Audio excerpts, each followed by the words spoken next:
ایران سے جو طالب علم آتے ہیں آپ کے شہروں میں، یا نجف سے بھی، وہابی ٹائپ کے ہوتے ہیں، وہابی ٹائپ کے ہوتے ہیں. اور وہ ایک چیز جس کی وجہ سے ہمارا شیعہ مذہب بچی ہے، وہ ہے عزاداری اہل بیت علیہم السلام. یہ مولویوں کی وجہ سے تو نہیں بچی ہے نا دین. مولویوں کے بدولت ان کی تبلیغ ہے یا ان کی مثلا خدمت ہے، اس کی وجہ سے تو شیعہ مذہب نہیں بچی ہے. میں تو ہمیشہ یہ کہتا ہوں، یہ تعجب ہے ہمیں. مجھے تو ہمیشہ تعجب ہوتا ہے کہ شیعہ مذہب ان مولویوں کے باوجود کیسے بچی ہے.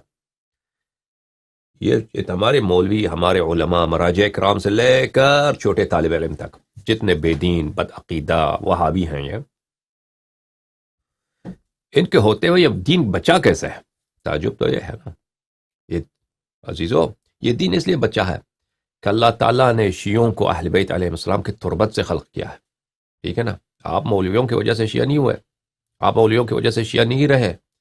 اللہ تعالیٰ نے آپ کو خلق ہی کیا ہے اہل بیت علیہ السلام کی تربت سے، اہل بیت علیہ السلام کے فاضل طینت سے، اہل بیت علیہ السلام کے نور سے اشیوں کو خلق کیا. اسی لیے شیعہ کے دل میں ہمیشہ تڑپ رہتا ہے اہل بیت علیہ السلام. جیسے ایک مچھلی جو ہے پانی سے دور کیا جائے وہ مچھلی تڑپتا ہے، اسی طرح شیعہ تڑپتا ہے.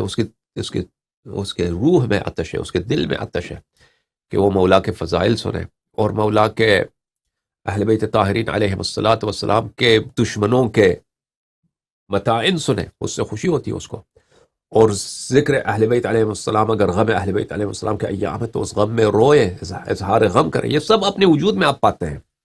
آپ بچپن سے یاد کریں، اس وقت آپ کو پتہ بھی نہیں تھا، آپ چھوٹے تھے نا، اس وقت بھی مولا امیر المومنین علیہ السلام سے آپ کو بہت محبت تھی. نہیں تھا اس طرح؟ ٹھیک ہے نا. بچپن ہی سے آپ کسی بھی شیعہ سے پوچھیں، کہتے ہیں مجھے بچپن سے بڑا محبت تھا مولا کا نام، یعنی زبان، جب تک زبان میں شاید بھی نہ آتا ہو اس وقت سے یہ یاد کریں آپ کو محبت ہوا ہوگا. ٹھیک ہے نا. اگر یاد رہا ہے تو آپ اس بات کی تصدیق کریں گے. تو یہ جو اہل بیت علیہ السلام سے ہم محبت کرتے ہیں، یہ مولویوں کی وجہ سے نہیں ہے، یہ ان کی تبلیغ کی وجہ سے نہیں ہے، یہ ان کے ڈسپائٹ ہے.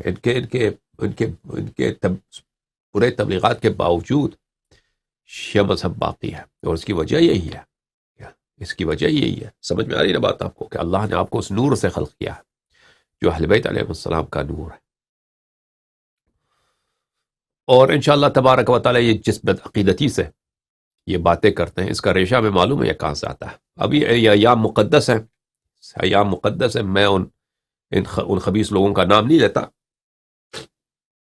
امام حسین علیہ السلام کے مجلس کے احترام میں، لیکن انشاءاللہ میں پہلے بھی کہہ چکا ہوں کہ ایران میں ان کو کیا پڑھایا جاتا ہے. ان کے جو سربراہ لوگ ہیں ان کا کتنے وہابی ہیں یہ لوگ.